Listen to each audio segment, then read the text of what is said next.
Bonjour à toutes, bonjour à tous. Le monde change. Nous entendons cela partout, surtout en ce moment avec l'arrivée de Donald Trump à la présidence des États-Unis.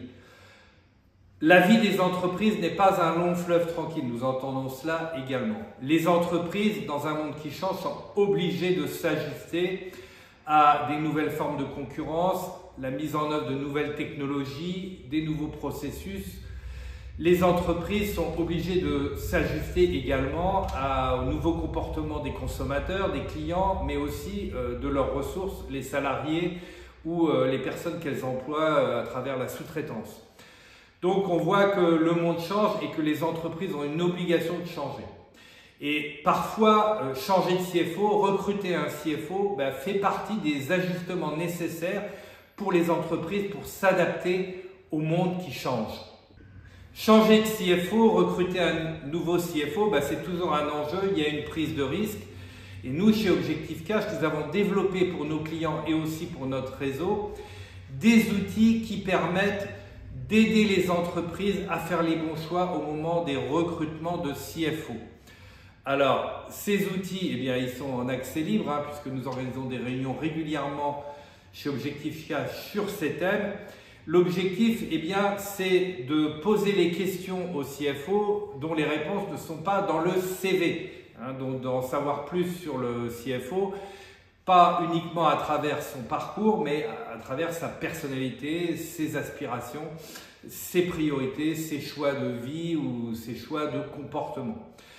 Pourquoi? Parce que dans une entreprise, quand on recrute un cadre de niveau CODIR, comme le CFO, ce qui va faire la différence, c'est plus la personnalité que le parcours. Le parcours, c'est du passé, et puis souvent, il est relaté un peu de manière succincte ou positionnée dans le CV. Ce qu'on cherche à savoir, c'est ce que la personne, le nouveau CFO, le nouveau cadre, a dans le ventre, qu'est-ce qu'il va pouvoir nous apporter, et est-ce qu'on aura envie de partager avec lui un chemin de quelques années, de faire, comme on dit, un petit bout de chemin ensemble, en moyenne 3-4 ans, si on prend les statistiques des postes de CFO. Alors, ces outils, ils sont à votre disposition. Inscrivez-vous à nos prochains petits déjeuners, mais juste un témoignage d'un patron d'un fonds d'investissement pour lequel nous avons des discussions, avec lequel nous avons des discussions fréquentes et qui était présent hier dans la pièce à l'occasion de cette présentation. Il nous a remercié, il a dit « Merci, j'ai tout compris.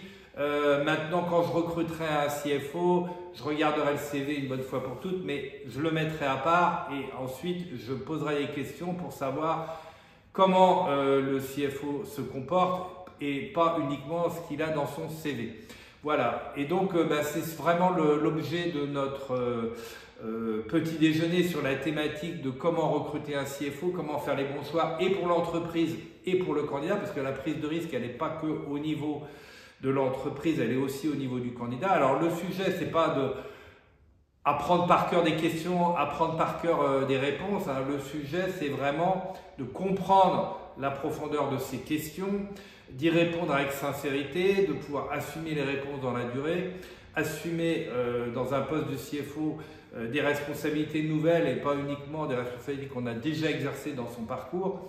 Donc, d'avoir un échange nourri avec une direction générale ou avec un patron de fonds d'investissement pour se projeter positivement sur le futur dans un monde qui est incertain. À bientôt sur la page LinkedIn Objectif Cash.